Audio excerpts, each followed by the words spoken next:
बरोबर. पुढे पुढे काय झालं की 11वी हे झालं, पैसे कमवायला लागलो आणि चांगलीच मिळायची मला. म्हणजे 20-25 रुपये महिन्याला, म्हणजे फार झाले. 20-25 म्हणजे एकदमच. कपडे भावाला घे, बाईला घे, ते बरं झालं, म्हणजे ते चांगलं झालं. तर काय झालं पुढे, मग मॅट्रिक झालो, हे झालो, ते जबलपूरला जाऊन आलो, ते मग ते परत आलो आणि मग ते काय करावं, मग पेंटरकडे म्हणजे मध्ये केलं. मग काय होतं की मिनवाईल एक काय करायचं, तर ॲडमिशन घ्यायची ते याला DSBचं काल होतं, होमिओपॅथिक बाईक 2 वर्षाचं. माझं इथं कर्ज सर्टिफिकेट त्या जबलपूरला अडकलेले. मग मी तर म्हणाला जाणे डुप्लिकेट काढ, शाळेत जाय. मग ते शाळेला त्याला आलू बोंडे, आमच्याकडे बटाटेवाडा, आलू बोंड्याचे ते नुकतेच हे सुरू म्हणजे हे झाले होते. बाबू को खिलाना यार बोले, वो निकल के देंगे उसको, आलू बोंडे खिला बोले बाबू को. मग त्या क्लार्कला आलू बोंडे चारले, माझ्याकडे पैसे असायचे ना, आलू बोंडे चारले त्याले. क्या म्हणे मला, ऐसा सी बात हो गई, वो वही जबलपुर के इंजीनियर कॉलेज में. और कहाँ है बोला, मला ऐसा मत, वैसा नहीं लिखने का बोला, गुम गया ऐसा. त्यांनी माझ्याकडे दिलं, ते आलं डुप्लिकेट.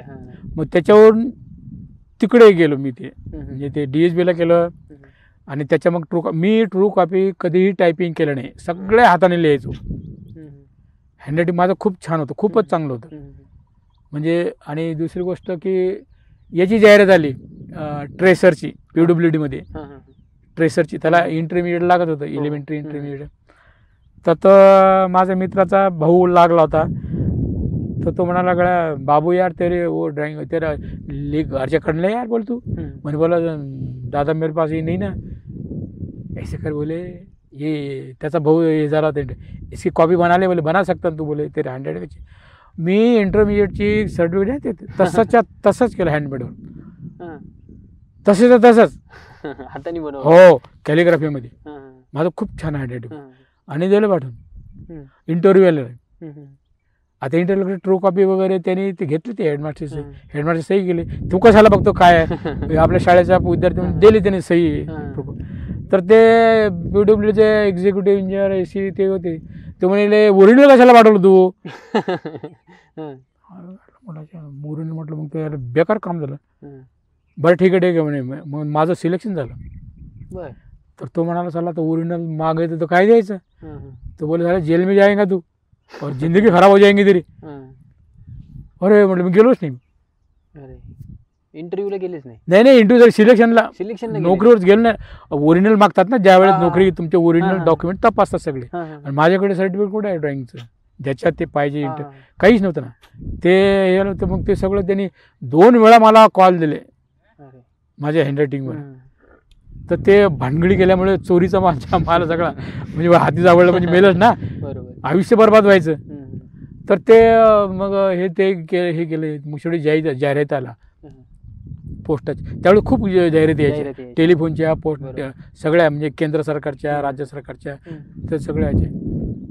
तर ते मी अर्ज केला. मग मी याला जागा घेतली DSBला. माझ्या शाळेजवळच होती, कॉलेज उघडलं ते DSBचं. कोणीच येत नव्हती तिकडे. मग मी घेतलं काय टाइमपास करावं म्हटलं, काय बघावं ते साबुदाण्याच्या गोळ्याचं. तर तिथं ॲडमिशन घेतली. 3 महिने होती तिथं. मग पोस्टाची जाहिरात झाली, मग पाठवलं. तर जून ह्या तर सप्टेंबर-ऑक्टोबरमध्ये हे आला. आणि तिथं इंटरव्ह्यू नाही होती त्यावेळेस पोस्टात, मेरिटवर सिलेक्शन व्हायचं. आणि एनिवेअर इन महाराष्ट्र म्हटलं, तिथं जागा होत्या खाली नगरला. आणि त्या याच्यात एक तर माझं पर्सेंटेज चांगलं, मेरिट हे चांगलं, आणि शिवाय रिझर्वेशन SCचं त्याच्यात झालं, सिलेक्शन झालं.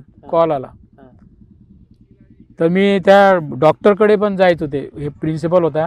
काय झालं, मी ॲडमिशन घेतली आणि ॲनाटॉमीची जे आहे ना चित्र असतात, हाडं गिडं, रात्रीवरून त्या ड्रॉइंग पेपरवर ते काढली, तर सकाळी कॉलेजला लावले वर्गात.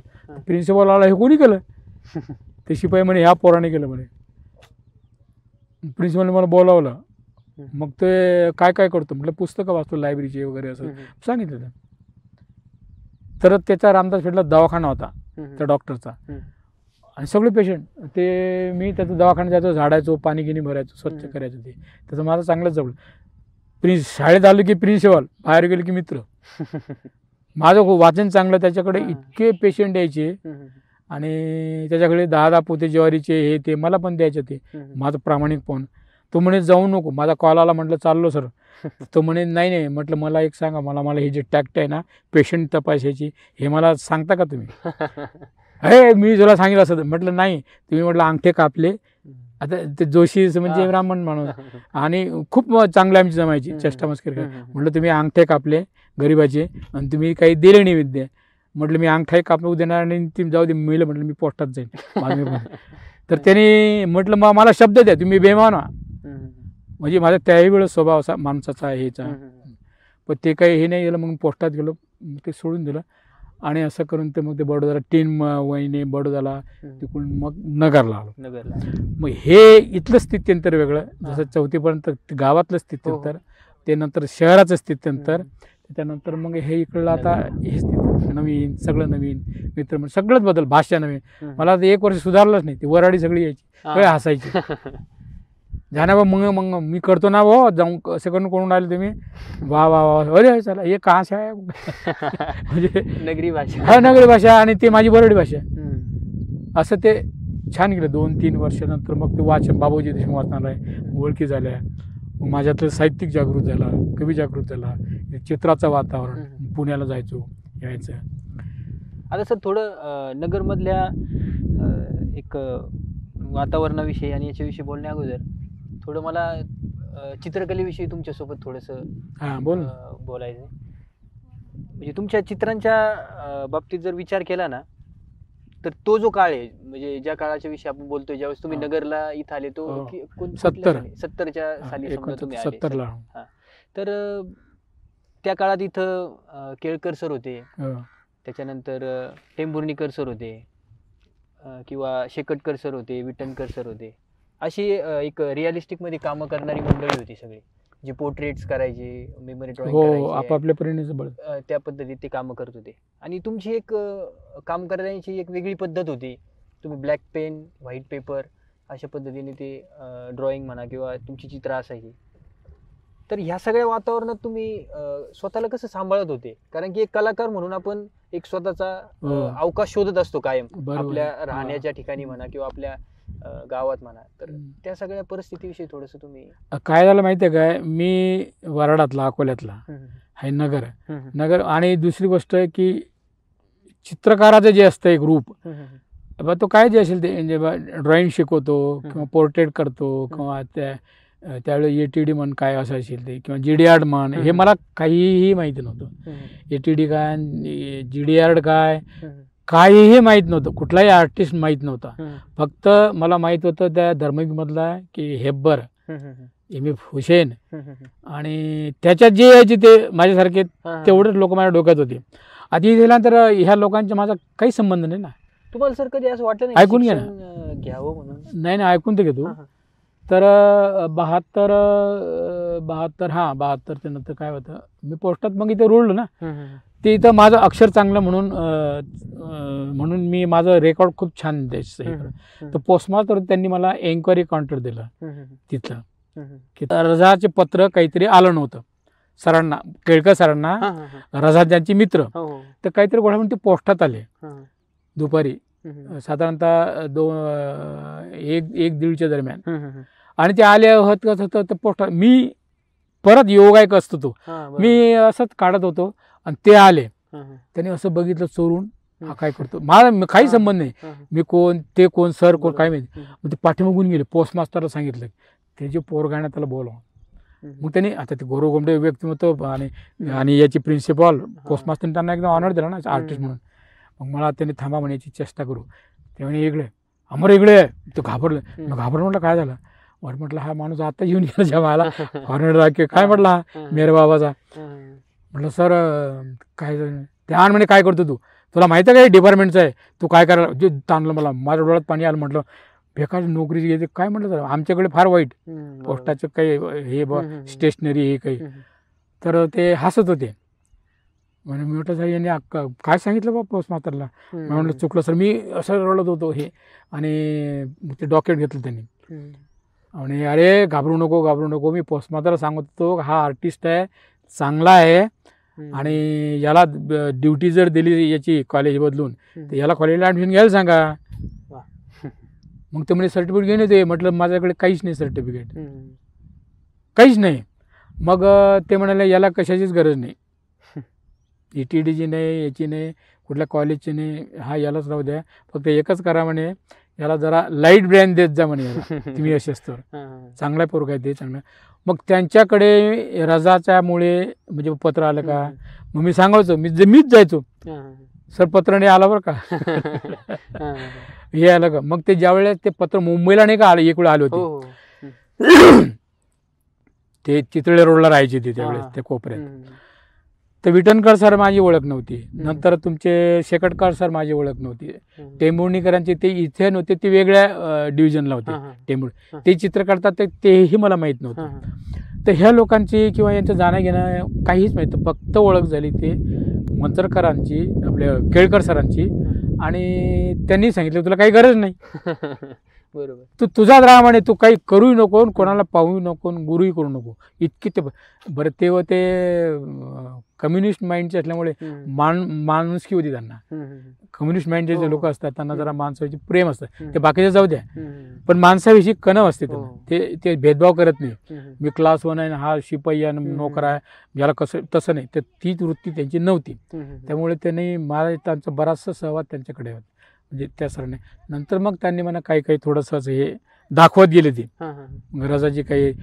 त्यापूर्वी त्या काळातले जे पेंटिंग होते, पेंटर होते, ते गेलो मी चितळे रोडला गेलो की ते दाखवायचे मला, असं एवढंच फक्त. नंतर मग सरांची, विटणकरांची भेट झाली, ओळख झाली. ते मला वाटतं काहीतरी ATDलाच होते इथं, याला प्रगत कलाला, तसेच त्यांची कुठेतरी भेट झाली माझी. मग ते असं वाढत मग मी चित्र करतो. मग नंतर नाथ वैराळांची भेट झाली, म्हणजे याचं ते त्यांची माझी चांगली जमली, कारण त्याला कारण आहे.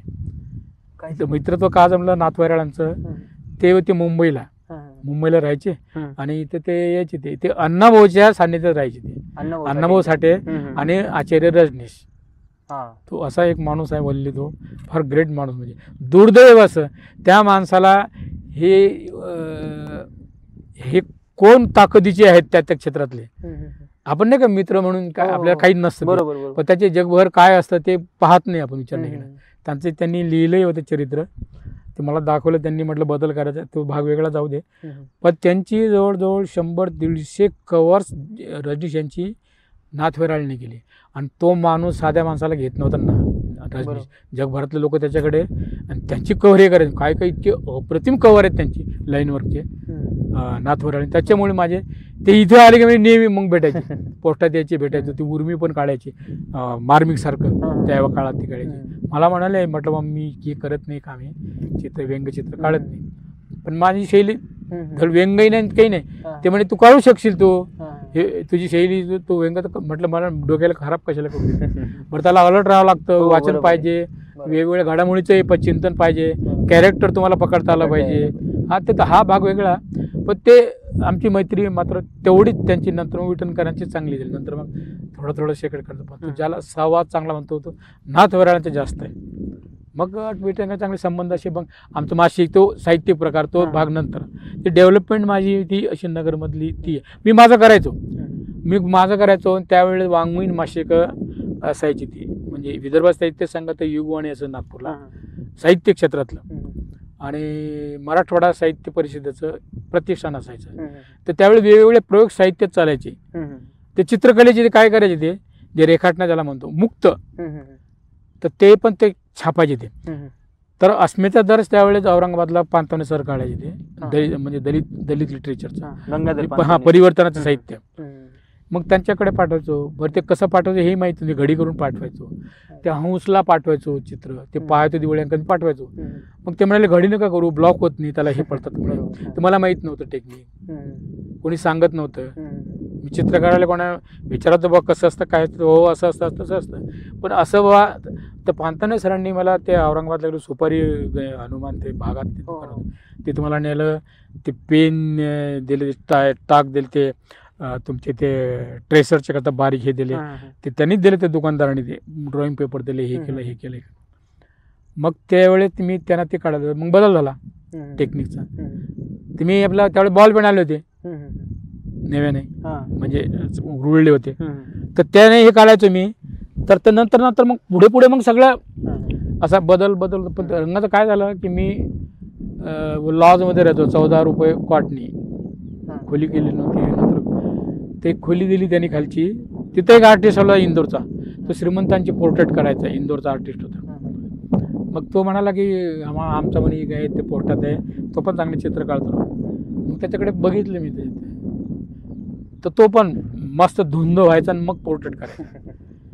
तर ते पाहिले मी, म्हटलं यार ते, तर मग त्याने पाहिलं माझे, अरे ये बच्चा बोले अलग है यार, बोले तू इसके नाद में मत आ, बोले तू पोर्ट्रेटच्या. मला म्हणाला तू तेराही बोल, जसं केळकर सरांनी म्हटलं तसंच त्यांनी म्हटलं, तू ये लाईन मी नाही आना, बोले तू तेराही उसमें जा.